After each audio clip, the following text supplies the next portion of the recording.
تو اسی سچویشن میں کچھ یہ تھے کہ نہیں، اور موسیٰ علیہ السلام نے خود بھی کہا کہ میرا رب کوئی رستہ ضرور نکالے گا، رستہ نظر کہیں بھی نہیں آ رہا لیکن رب کوئی رستہ ضرور نکالے گا.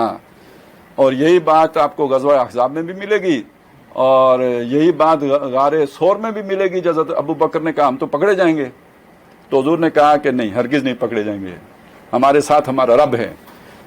تو اب یہ بات جو میں آپ کے سامنے رکھنا چاہتا ہوں، یہ ایک پورا رکوع ہے، میں اس کا بس ترجمہ کروں گا، سورہ انعام کا ہے، اور تیزی سے کروں گا تاکہ ہمارا وقت بچ جائے، میں آپ کا زیادہ وقت نہ لے لوں. لیکن اس سے میں یہ چاہتا ہوں کہ ہمیں وہ یقین مل جائے کہ جو ہمارا نظریہ ہے نا، وہ عالمگیر حقیقت ہے کہ جو مٹ نہیں سکتی.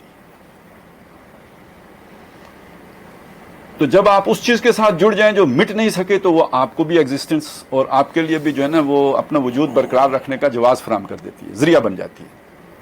یہ ہے سورہ انعام، رکوع نمبر 10 ہے. اس کے پیچھے وہ واقعہ آ چکا ہے کہ وہ قوم کا، اور ابراہیم علیہ السلام اکیلے ہیں، اور ابراہیم علیہ السلام کو قرآن مجید نے کہا یہ پوری ملت ہیں، خود ہی تن تنا، آپ اپنی ذات میں انجمن ہیں. اور وہاں ان کا جھگڑا کیا تھا؟ وہی توحید کا اور شرک کا جھگڑا ہے. جب انہوں نے توحید کا اعلان کر دیا، قوم نے ان کے ساتھ جو ہے نا وہ جھگڑا کیا اور یہ کہا کہ آپ کا بڑا نقصان ہو جائے گا، دنیا آپ کے ساتھ نہیں ہوگی تو آئسولیشن میں آپ کیسے جیو گے؟ جیسے آج ہم اپنے ملک کے بارے میں سوچتے ہیں، یہی دھمکی ابراہیم علیہ السلام کو دے دی گئی.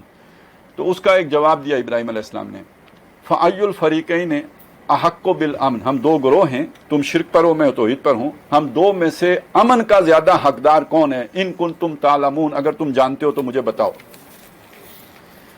پھر خود جواب دیا، الذین آمنوا، جو ایمان لے آئے، ولم یلبسوا ایمانہم بظلم، اور اپنے ایمان کو شرک کی نجاست سے آلودہ نہیں کیا، اولئک لہم الامن، امن میں وہ ہوں گے، وہم المہتدون، وہی ہدایت پر بھی ہیں. اس کے بعد یہ شروع ہو رہا ہے کہ یہ جو حجت تھی، یہ جو دلیل تھی ابراہیم علیہ السلام، یہ ان کو ہم نے سکھائی تھی. وَتِلْكَ حُجَّتُنَا آتَيْنَاهَا إِبْرَاهِيمَ عَلَىٰ قَوْمِهِ، یہ ہماری حجت تھی جو ہم نے ابراہیم کو عطا کی، جو ان کی قوم کے مقابلے میں تھی. اس کے پیچھے ایک اور حجت بھی تھی، وہ جو انہوں نے ستارہ دیکھا تھا اور سورج دیکھا تھا، تو اس کی طرف بھی بعض مفسرین نے اشارہ کیا ہے. یہاں ہم ذرا آگے بڑھ رہے ہیں، میں جو اصل چیز کی طرف آپ کو لے کے آنا چاہتا ہوں. فرمایا نرفع درجات من نشاء، درجے بلند کر دیتے ہیں جس کے چاہتے ہیں. ان ربک حکیم علیم، بے شک آپ کا رب حکمت والا بھی ہے اور علم والا بھی ہے. دیکھیں وہ علم والا ہے. اب میں واپس یوسف علیہ السلام کی طرف جا رہا ہوں. وہ چاہتا تو جو اس نے سکھانا چاہتا تھا وہ کلمہ کن سے سکھا دیتا،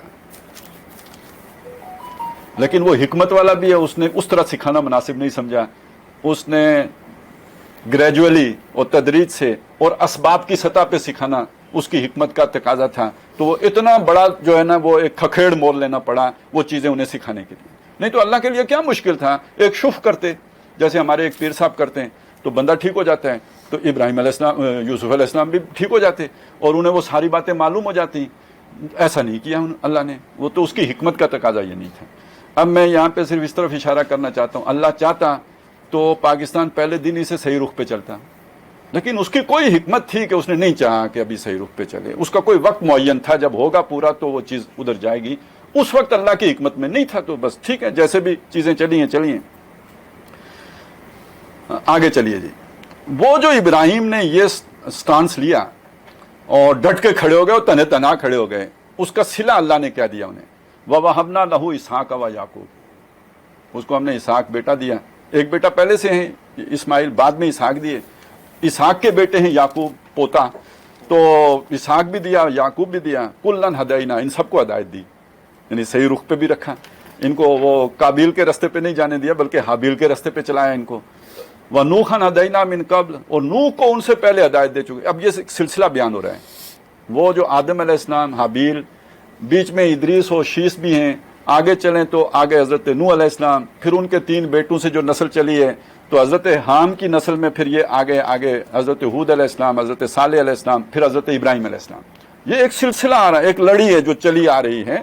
وَنُوحًا ہدینا من قبل ومن ذریتہ، اور ابراہیم کی اولاد میں سے تھے داؤد و سلیمان، کتنے بڑے بادشاہ تھے اپنے وقت کے، داؤد اور سلیمان. و ایوب، صبر ایوب آپ کو معلوم ہے. و یوسف، یوسف بھی انہی کی نسل میں سے تھے. و موسیٰ و ہارون. یہ ایک لڑی ہے جو آ رہی ہے، آدم علیہ السلام سے چلی ہے، ابراہیم علیہ السلام سے آگے بڑھ رہی ہے اور آگے جا رہی ہے. وَكَذَلِكَ نَجْزِي الْمُحْسِنِينَ، اسی طرح نیکوکاروں کو ہم بدلہ دیتے ہیں.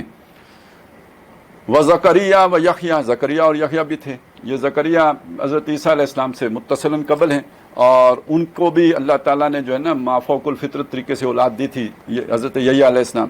تو یہ دونوں بہت ہی بلند پایہ شخصیات ہیں.